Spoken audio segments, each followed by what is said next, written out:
Hear, O Israel, the Lord our God, the Lord is one. Love the Lord your God with all your heart and with all your soul and with all your strength. Let's keep the main thing as the main thing. One name, one life, one church, one more. All for one.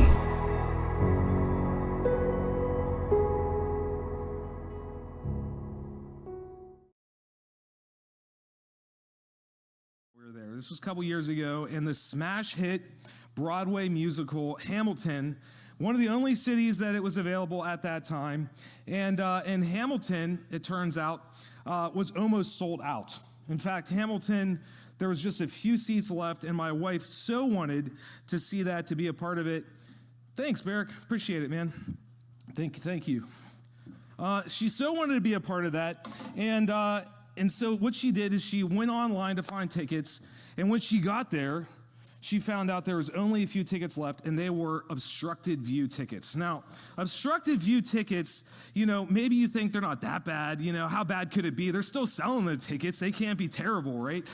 It turns out when we bought these tickets and we decided to show up to go to the one chance we had to see Hamilton, we got there, and there was a massive pillar. It was like an architectural masterpiece in the middle, strategically placed to block our view from the show that we wanted to see. And so, the entire time that I was watching this show, I was just like this, kind of crazy. I had like a kink in my neck afterwards.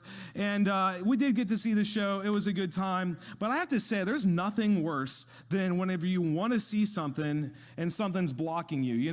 There's something that you want to see and you can't see it, and all the short people in the room are shaking their head at the same time, right? And so I don't know what it's been for you. Maybe it's been a concert. Maybe you've even been at church at some point and you're like, wow, I can't see something. If that's you, I want to point to someone today who feels your pain a little bit. And we're talking about Zacchaeus today, the classic story of Zacchaeus. And why did Zacchaeus understand this problem? If you went to Sunday school, you guys could help me out, because Zacchaeus was a wee little man. And all of the people who didn't grow up in church are like, what are these people talking about? The wee little man, these people are crazy. I knew I was going to regret coming. Well, we're going to look at this story of Zacchaeus, and you're going to understand what this story is about, why it matters, and why it's important. And it's a story that might be common, but there's such important lessons here. Head to Luke 19. Zacchaeus, at this moment in time, lived in Jericho, and Jesus was passing through. And there were all kinds of stories about Jesus. This was kind of height of popularity. All kinds of people heard about Jesus. Is he a miracle worker? Is he the Messiah? We don't know. But this was a big deal that Jesus was coming through town. And everyone wanted seats. Everyone wanted to see Jesus. It would be like Taylor Swift coming or something today. I don't know. It was that crazy. There's only one problem. Zacchaeus couldn't see. He was too short, right? And now, how short was Zacchaeus? That's an interesting question. If you look at archaeological digs at this time, the average height of men at this time was 5'5". So I would be like a tall guy, okay, at this point. And so Zacchaeus, if he was short and the average guy was 5'5", he was probably like 4'10", maybe, he's like a little Danny DeVito guy jumping around, running. That's what I think of when I think about Zacchaeus. And but Zacchaeus was a little man, but he had a big change in his life. And that big change made a big impact, a ripple effect throughout the entire city, and changed the lives of so many people around him. And that's the point of this series. And that's why we want to look at this, is that one life can impact another life, and how one life can impact a whole group of people, a whole city, and how Jesus always, always, always cared about the one. Always had time for the one. Always stopped for the one. And if Jesus cared about the one, then we should care about the one in our lives as well. And so this is Zacchaeus in Luke chapter 19, starting in verse 1. Jesus entered Jericho and was passing through. A man was there by the name of Zacchaeus, and he was a chief tax collector and was wealthy. He wanted to see who Jesus was, but because he was short, he could not see over the crowd. Poor guy. And he ran ahead and climbed a sycamore tree to see him since Jesus was coming that way. So Zacchaeus had a choice. He knew Jesus was coming. What was he going to do? And this is the first point that I want all of us to see, because I think we can learn from Zacchaeus if we're willing to look at this story with fresh eyes today. And this is what we see, point number one. When Jesus is crowded out, we climb up. If Jesus is crowded out in your life, we have to find a way to see him. We have to climb up. And so Zacchaeus wants to see Jesus, but all kinds of things are blocking his view. All kinds of things are crowding him out. All kinds of things, distractions, all kinds of scenarios and situations in his life are crowding Jesus out. Anyone here can relate to that, right? It's like, I want to see Jesus. I want to see Jesus work in my life. I want him to impact my life, but so often Jesus is crowded out in our lives. And there's all different kinds of reasons that Jesus could be crowded out in your life and in my life. And when we look at the story of Zacchaeus, it reminds us of the things that might crowd Jesus out, that might distract us, the reasons we might miss Jesus in our lives. And so here's the first one. What are some reasons that we might be crowded out, that Jesus might be crowded out in our lives? The first one is that it's other people. There were all kinds of other people from multiple situations and reasons that were crowding Jesus out in Zacchaeus' life. Just a little bit of context. Jericho at this time, the city at this time, was an incredible place. I mean, it was like the place to be. It was like Beverly Hills, Las Vegas, money, prosperity, trade. There was this incredible, intricate, lush garden system that they had throughout their entire city. There was this ingenious aqueduct system.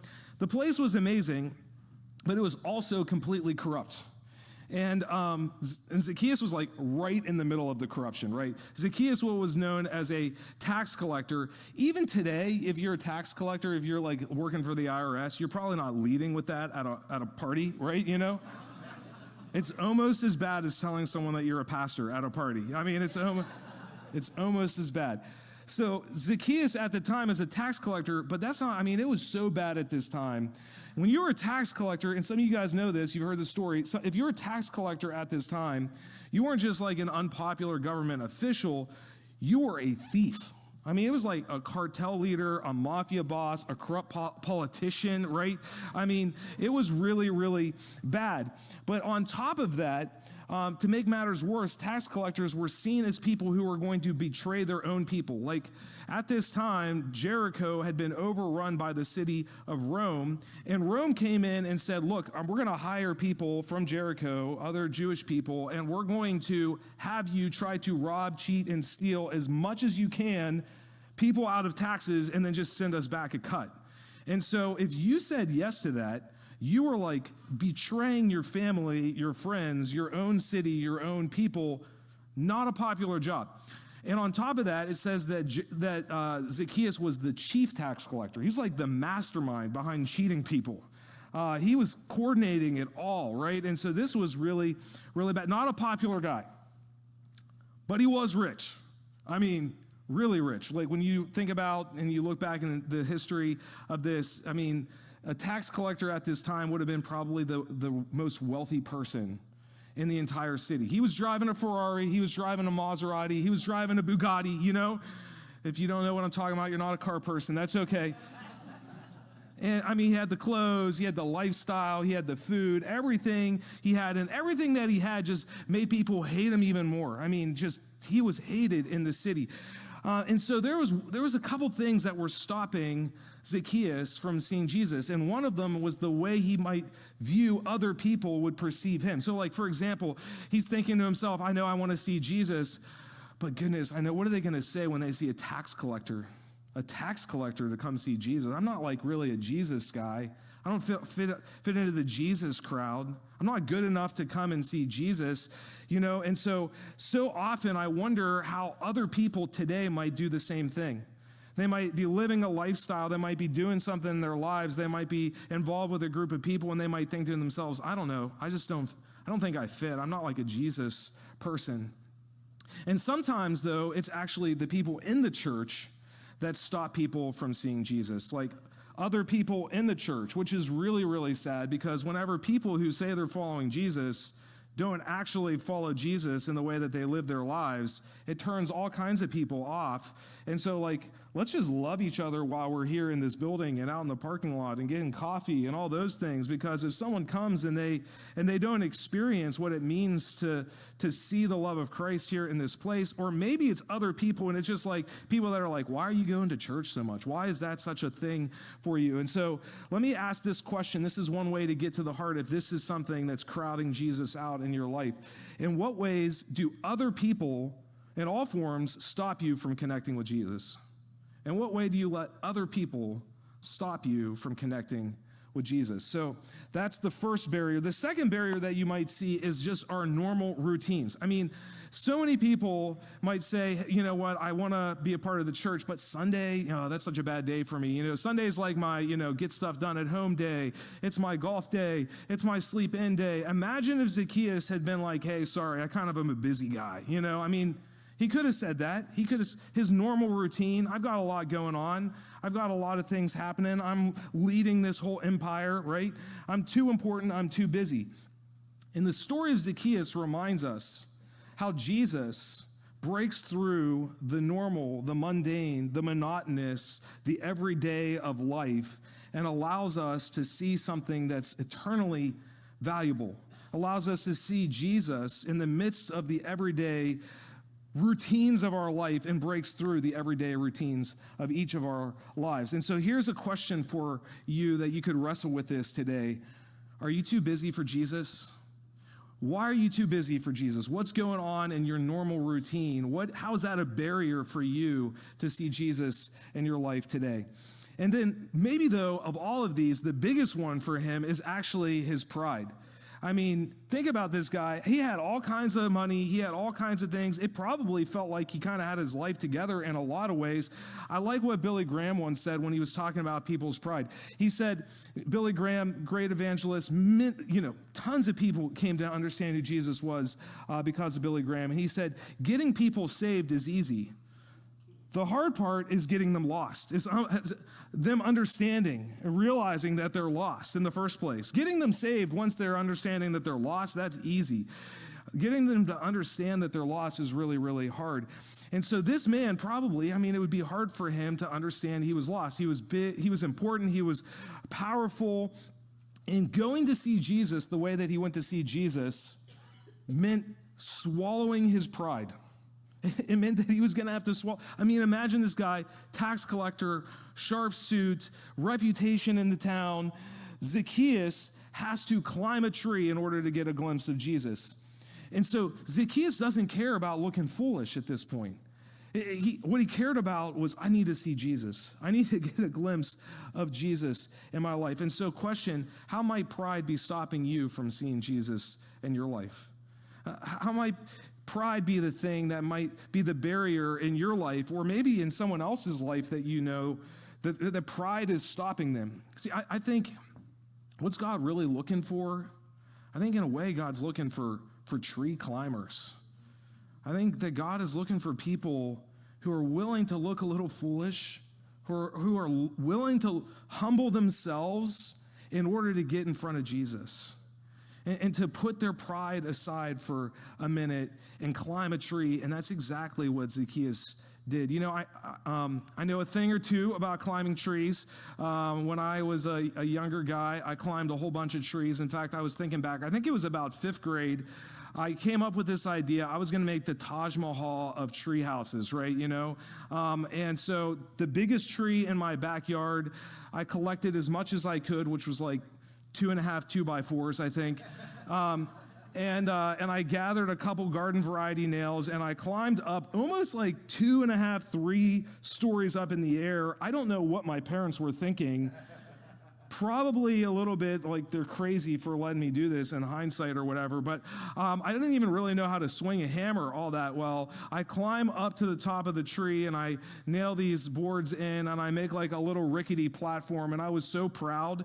And I used to sit up there for that summer I would go up and just kind of spend some time up in the platform. Probably didn't meet building codes, just gonna say. Not quite sure this was a wise idea. But, I was 12 when I did that, right? I mean, boys climb trees, grown men do not climb trees, okay, right? I mean, it's a little strange for a grown man to climb a tree. It's not normal for a grown man to climb a tree. Here's a guy in a three-piece suit climbing a tree. He had a reputation to uphold, and he was willing to say, it doesn't matter as long as I see Jesus. And so what barrier is it for you that's stopping you from seeing Jesus? What's crowding Jesus out in your life? What's stopping your view of Jesus in your life? For some people, it might be other people in your life that's stopping you from seeing Jesus. For some people, it might be the normal routines of life, stopping you from seeing Jesus. For some people, it's our pride. Our pride gets in our way. Whatever it is, you have to be willing to climb, to look up, to do what it takes in order to see Jesus in your life. And that's exactly what Zacchaeus did in this story. But it doesn't stop there, because in order to climb to get face to face with Jesus, at that point he had a decision to make, because he had an encounter with Jesus, and it could have stopped right there, but that's not what happened. We see this in verse 5. The story continues. When Jesus reached the spot, I have to imagine that for a long time Zacchaeus remembered the spot that he met Jesus. He looked up and said to him, Jesus looks up and says, Zacchaeus, come down immediately. I must stay at your house today. So he came down and at once gladly welcomed him. All the people saw this and began to mutter, oh man, it's always this. He has gone to be the guest of a sinner. So this is completely unexpected turn, which leads us to the next thing, the second point. When Jesus calls us, we have to invite him in. We have to invite him in. So as Jesus reaches this spot, he looks up at Zacchaeus. So important. Looks up at Zacchaeus, and Zacchaeus was not used to people looking up to him. Like, people look down on Zacchaeus, both socially, physically, in every aspect and area of his life. They would look down on Zacchaeus, but Jesus looked up at Zacchaeus, and he calls him by name. He says, Zacchaeus. I mean, that's actually ironic. It's actually amusing. I guess Zacchaeus' parents had big plans for him. It didn't really work out this way, because the name Zacchaeus literally means clean, pure, innocent, righteous. Wasn't living that out in his life, right? I mean, the exact opposite of that. So everyone knows as he's walking through town that Zacchaeus' name is not fitting here, right? And Jesus could have looked up and been like, hey, like, sinner, hey, thief, hey, shorty, whatever, I mean, whatever. But he doesn't say that. He says, hey, Zacchaeus. He looks up and he sees the potential of Zacchaeus. He looks up and he sees who Zacchaeus could be, and he calls out his potential, and he calls him by name. And then the entire crowd, you hear it in the story, kind of gasps and turns against this moment whenever he's inviting Zacchaeus in. And so up to this point, it was there's some surprises in the story. It's a little bit strange, a rich guy climbing a tree, not normal.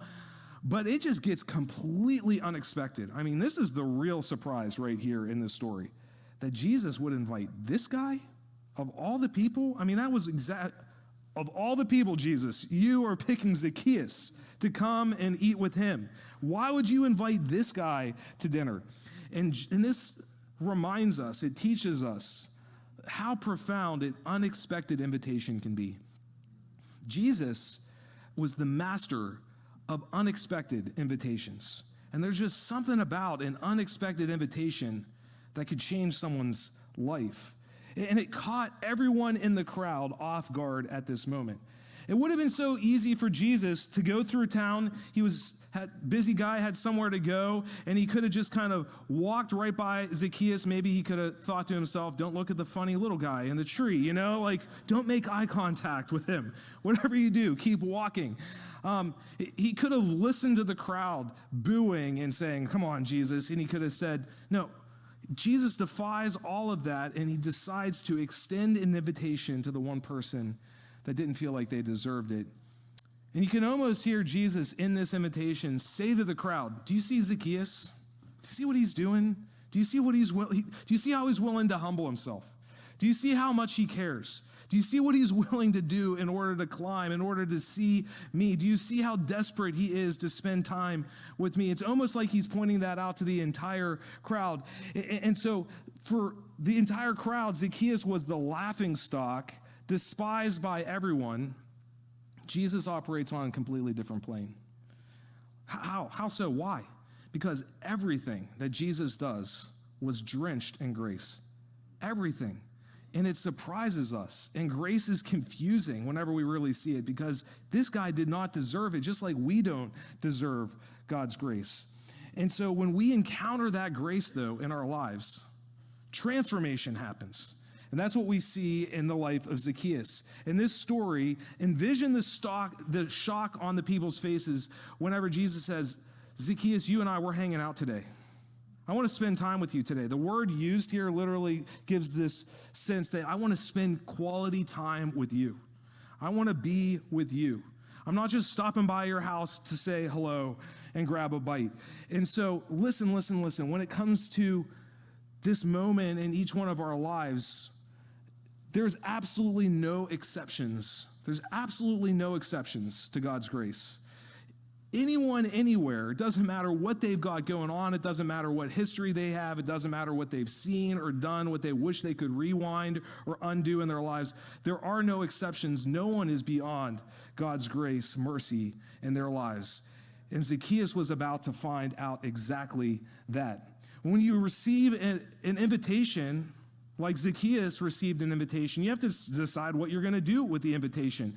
It could have been very easy for Zacchaeus to say, Jesus, thanks for inviting me, but got other plans tonight, Jesus. Sorry, I had this other thing going on today.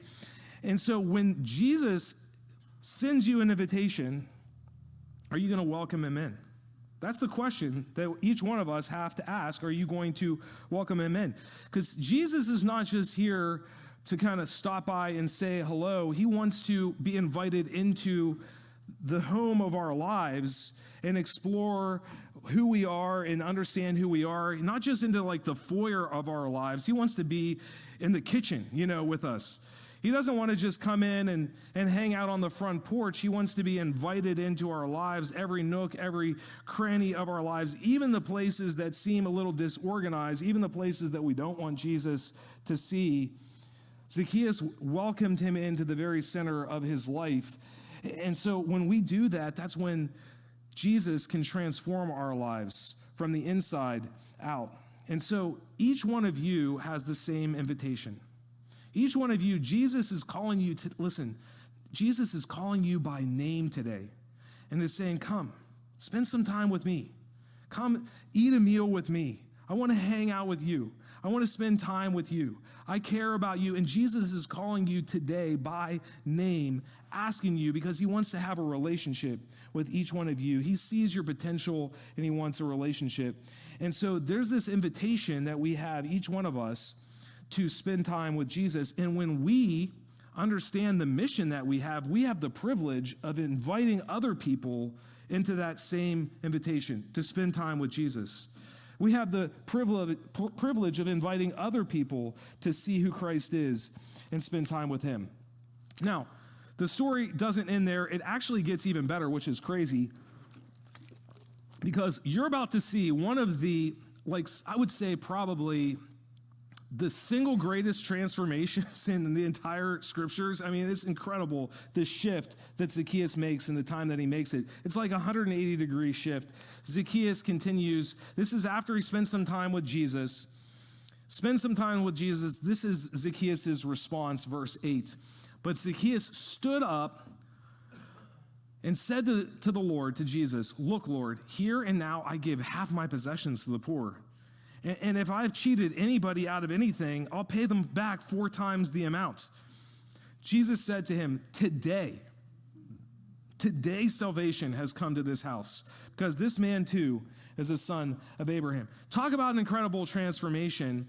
And then this last verse is like the mission statement for Jesus. For the Son of Man came to seek and save the lost. Talk about a transformation. This is the last point that I want us to see here. Point 3, when Jesus transforms us, we have to decide how we're going to respond. Are we going to give back? How are we going to give back? somewhere, this is incredible because between the invitation in verse 7 and when Zacchaeus spent some time with Jesus, verse 8, there was this incredible transformation that Zacchaeus had. He went from like Scrooge McDuck, like caring about all of his money more than anything else, to gleefully giving away all of his money. It's like, remember the old Oprah, like, you get a car. Like, it was like that. I mean, Zacchaeus went through town and people were probably just like, what happened to this guy Zacchaeus, right? And then there's this jaw-dropping moment of realization in this story where Zacchaeus looks at Jesus and he calls him Lord. Now, that might not seem like a big deal, but Zacchaeus had pledged his allegiance to Caesar. And at that time, that meant that Caesar was Lord. Right here, as Zacchaeus says this, he is changing his allegiance.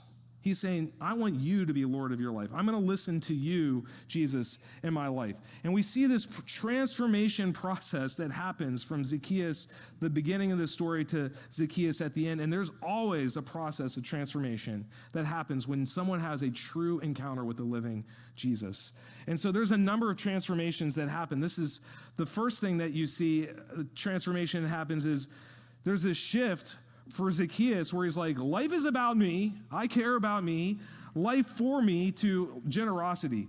And that's the first thing that we see. You know, Zacchaeus spent his entire life chasing after money, and as much as he cared about money, money didn't seem to really care back at him. On the other hand, Jesus loved him back. Money had promised satisfaction in his life, didn't deliver satisfaction. And Zacchaeus looks at Jesus and realizes that Jesus offers something deeper, more true, more eternal in his life. And then something remarkable happens. Generosity overflows naturally because of the transformation. It's not like Jesus was like beating Zacchaeus up to give his money away, right? He wasn't guilting him. He wasn't twisting his arm. And all of the time, whenever someone has had a true transformation and a true encounter with Jesus, one sign of that is always just generosity overflows, bubbles up in the heart of the life of that person. It's a natural response to the grace that they've received. But it was even more than a financial shift. There was this other shift in his heart as well, because he went from unforgiveness to reconciliation, right? He wanted to make the relationship right.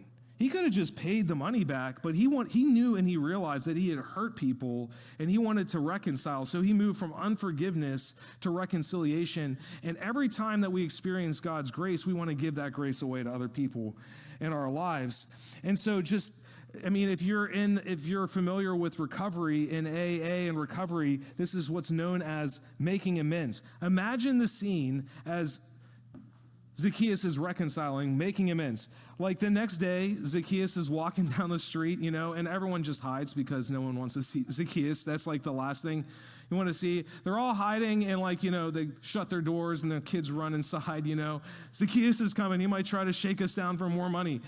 And then they just groan because Zacchaeus comes up on their front porch and they're waiting to, open the door and see the bill on the front porch. And he just sneaks up, drops something off and walks away. And then to their amazement, they open up the door the next day and there's a big giant bag of money. And it says, hey, sorry I stole from you. Sorry I cheated you. I met this guy named Jesus. Changed my life. Imagine how that story had a ripple effect through this entire community. Imagine how one life changed another life and impacted an entire town, the ripple effect that happened. And so here's the spiritual principle that I want us to see, and the big idea that I don't want us to miss as we go through this. It's this: unexpected invitations lead to unexplainable transformations. Unexpected invitations lead to unexplainable transformations. This was an unexplainable transformation that happened in the life of Zacchaeus. His life was never the same. And it all began with one unexpected invitation. And so one invitation changed one life, and that one life changed an entire town. And so I want to ask you, who are you going to invite? What unexpected invitation might you bring this week? Maybe someone's thinking, it's coming out of nowhere. I didn't expect someone to ask me to come to church, didn't want to talk to me about Jesus, didn't want to ask me a question. It might feel unexpected. but God always uses unexpected invitations to change lives. Let me wrap up with this. I think that each one of us, whether we realize it or not, are Zacchaeus. Like, we are spiritually smaller than we might realize. And we all have a hard time seeing Jesus left to our own devices. And when we look at Zacchaeus and the life of Zacchaeus, there's echoes of what happens in each one of our lives. There's lessons we can learn in each one of our lives. And we examine the life of Zacchaeus, we catch a glimpse of the transformation that's possible in your life and in mine. Think about this for just a moment. Zacchaeus climbed up a tree, and he was disdained by the crowd. It turns out, I wonder if Jesus knew this as he was talking to Zacchaeus. Jesus would climb a tree shortly thereafter, and he would be disdained. He would be booed by the crowd. But it was different for Jesus, right? See, Zacchaeus went up the tree, but Jesus invited him to come down. But Zacchaeus went up on the tree, but Jesus invited him down. But Jesus was nailed to a cross, and he didn't have that same privilege to come down from the cross. Zacchaeus received grace and love and mercy and hope. Jesus, on the other hand, only received hatred and pain and rejection.